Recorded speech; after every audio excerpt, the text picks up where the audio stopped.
Hey everybody. So I'm kind of let me give you guys a better look here. There is Little Round Top.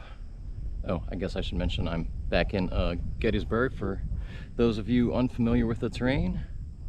Sorry, I'm trying to get my music player to stop before I get in trouble for copyright. So try to do this kind of quick. I tried to do this video last time and I kind of goofed it up, so bear with me. I'm gonna tell a funny story. Let's see if I can. The light just, it never cooperates, does it? I'll walk backwards. Nobody is coming. Nobody's on this little stretch right now. It's kind of funny. So off to back there, that is Little Round Top. Directly behind me is the Devil's Den. Now I plan to do this from the wheat field or from the peach orchard to tell the story, but so I walked all the way from Cemetery Ridge. Again, I've done this twice now. I keep telling myself, oh, it's not that far, you'll be cool. So right, I got distracted coming down this way for photographic reasons with the foliage and everything. So I'm not going to go all the way down to the peach orchard, but I am going to tell a fun story about the peach orchard and a certain commander in quite a few degrees of separation. So in a nutshell, nothing is extra simplistic, and again, I am not the Civil War battlefield historian. There are many people who fit that description. I'm not really one of them. A lot of those folks work here at the park, work for the Park Service, and work for the American Battlefield Trust. That's who to talk to for battlefield information. This is a fun story, okay? And I've got most of it right. I may miss another detail, so forgive me. But okay, so at the peach orchard kind of more or less began because of a rather interesting fellow named Dan Sickles. Okay, Dan Sickles was from New York. He was a New York politician, for better or for worse. And he kind of ascended. He's got an interesting story, because I'm always curious in people who have kind of meteoric ascents, right, politically speaking, or what have you.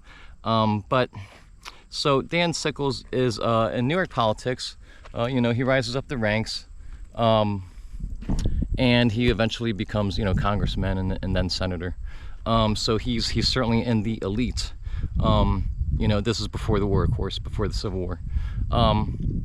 While he is doing his rounds in the political elite, he's doing things that the political elite do sometimes, maybe not always, but one of those things is monkeying around, screwing around town. Both he and his wife were doing so. So, I'm sorry. How do I tell this story? All right. Let me get back to the battle. So Peach Orchard, Dan Sickles is making an advance that he was not supposed to make, and this was a clear, he clearly disobeyed his orders, I think from General Meade. So he was supposed to basically hold a position, and he thinks he sees an opportunity to advance and to hold another position. This is something he's known for doing, because at the Battle of Chancellorsville, he had a similar situation arise, and he had one of those kind of ambiguous orders that are actually kind of ambiguous and that happened during the war. So in Chancellorsville, he had a similar situation. I can't remember the point. He was at the Catherine Iron Furnace, and he basically took the initiative to move ahead to try to gain another position, and he did. And it turned out in that particular instance, it was brilliant. However, he was ordered to come back, to fall back to the original line, and it turns out they kind of got romped there, and they almost certainly wouldn't have if they kept Sickles' position in Chancellorsville. So the point of that story is to give you some backstory. So we're back here at the Peach Orchard, and I'm not great at telling these stories, and this is a crazy story. So we're back here at the Peach Orchard, right, which is just down the road. Sorry.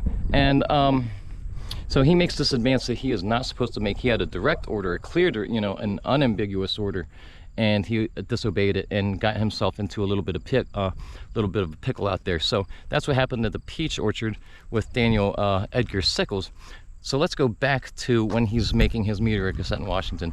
The funny part of this story is, so he and his wife were screwing around, as I mentioned.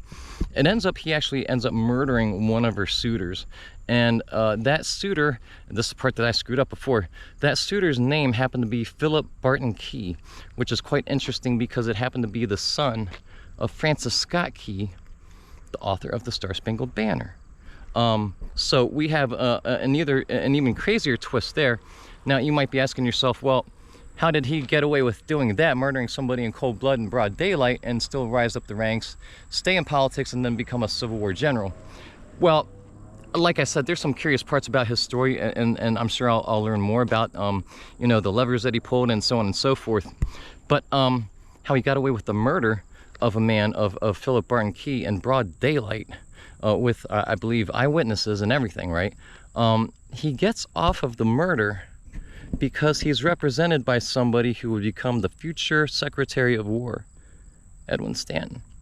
Edwin Stanton defended Daniel Sickles for the murder case.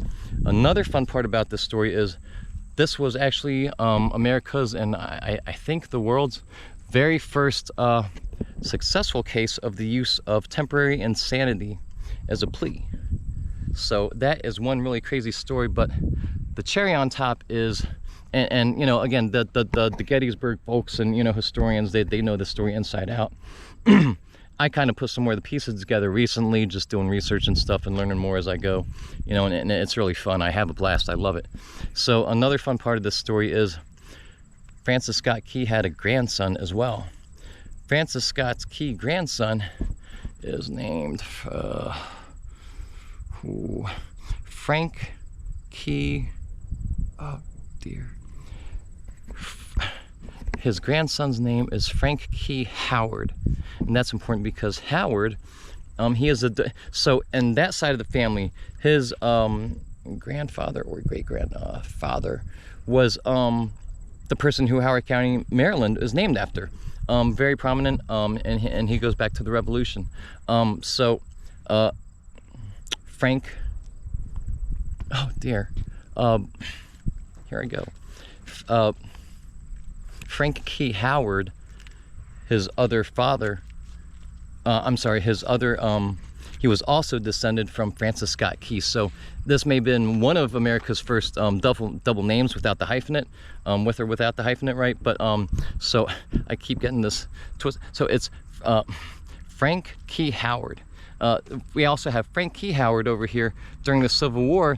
He is actually a newspaper editor in Maryland, I think in Baltimore. I should know because I'm from Maryland. But Frank Key Howard actually was imprisoned on the orders of not Stanton, but I guess, oh, gosh, I'm sorry. There's a lot to remember here. Not Stanton, but it'll come back to me. Anyways, he was imprisoned on direct orders from Lincoln, from the top down, and the Secretary of State, what was his name?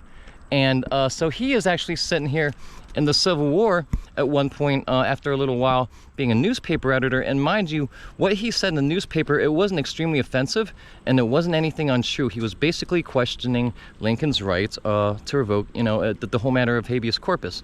And so he was presenting it as a purely legal matter, and they still locked him up for it. So he's locked up without charges. You've got Frank Key Howard sitting in jail in Fort Meade, where Francis Scott Key, his grandfather, wrote the Star-Spangled Banner. Meanwhile, Francis Scott Key's son got shot dead in cold blood by a man who would become a Civil War general on these battlefields in Gettysburg. That's as best as I can do, guys. I'm sorry, I kind of screwed it up. Seward, I'm sorry, on the, you know, from Lincoln to Seward. Seward had him arrested in Maryland, jailed without charges, and he was eventually released without arrest. You know, so again, a lot of my emphasis on the Civil War, I do things a little differently. I'm a social historian, so a lot of my focus is on legal matters, stuff like habeas corpus, things that affected civilians during the war, war crimes, so on and so forth. You know, the prisons, stuff like that. I take a look at, you know, not to be a rebel, but I take a look at things that most Civil War historians kind of shy away from, or that's just not their thing. You know, their thing is the generals and the battlefields, and there's, of course, a lot of place for that, and God bless them. I'm kind of a different guy, and I'm here to kind of round out different parts of the story. So hope you enjoyed. Toodles from Gettysburg. Till the next one.